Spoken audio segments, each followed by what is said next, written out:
అయోధ్య ధ్వజారోహణం ఆధ్యాత్మికత, సంప్రదాయం, జాతీయ భావన కలిసినటువంటి అద్భుతమైన వేడుక. అచ్చం ఈ జెండా ఈరోజు ఆవిష్కరించారు కదా, ఎగురవేశారు కదా, జెండాలాగే.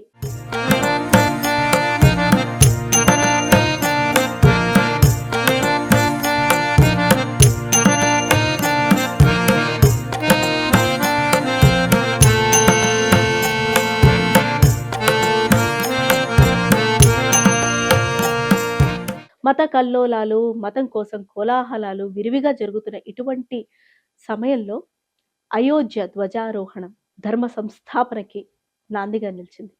వేల సంఖ్యలో భక్తులు అక్కడ చేరుకున్నారు. ఈ కార్యక్రమాన్ని ప్రత్యక్షంగా వీక్షించారు. అవకాశం లేని వాళ్ళు సోషల్ మీడియా మాధ్యమాల ద్వారా వీక్షించడం జరుగుతోంది. వేద మంత్రోచ్చారణల మధ్య అత్యంత వైభవంగా శ్రీరాముని జన్మస్థలమైన అయోధ్యలో అంగరంగ వైభవంగా ఈరోజు ధ్వజారోహణ జరిగింది.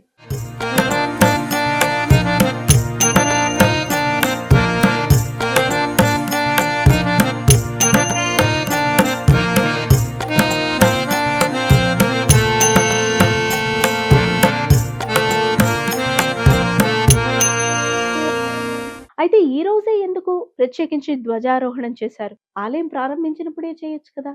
ఎన్నో ప్రశ్నలు, దీనికి కొన్ని సమాధానాలు. వివాహ పంచమి సందర్భంగా అభిజిత్ లగ్నంలో శ్రీరాముల వారు జన్మించిన లగ్నం. ఈ లగ్నంలో ధ్వజారోహణం చేశారు ఈరోజు. వివాహ పంచమి అనంటే పురాణాల ప్రకారం సీతారాముల కళ్యాణం జరిగింది ఇదే రోజున అని కూడా వివరిస్తారు. ఇలా అన్ని శుభసూచకాలు, శుభలగ్నాలు కలిసొచ్చి ఈ రోజు జరిగిన ఈ ధ్వజారోహణం ప్రతి హిందువు, రాముడి యొక్క అభిమాని, ధర్మం యొక్క అభిమాని తల ఎత్తుకునేలా చేశాయి. మరొకసారి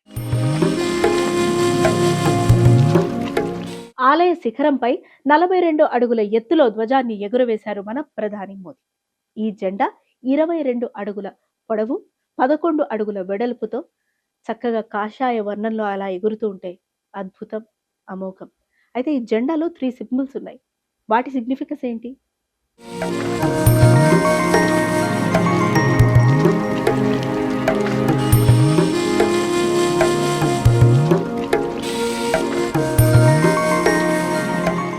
జెండాపై రాముల వారి తేజస్సుని, ఆ కాంతిని ప్రతిబింబించేలాగా సూర్యుడు, కోవిదార చెట్టు, ఓం చిహ్నాన్ని బంగారు దారాలతో ఎంబ్రాయిడరీ చేశారు.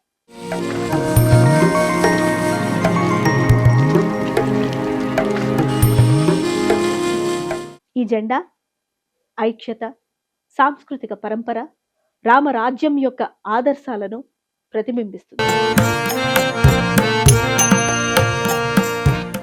వాల్మీకి రామాయణం ప్రకారం కశ్యప మహాముని మందార, పారిజాత మొక్కలను కలపడంతో కోవిదార చెట్టు ఉద్భవించింది అని చెప్తారు.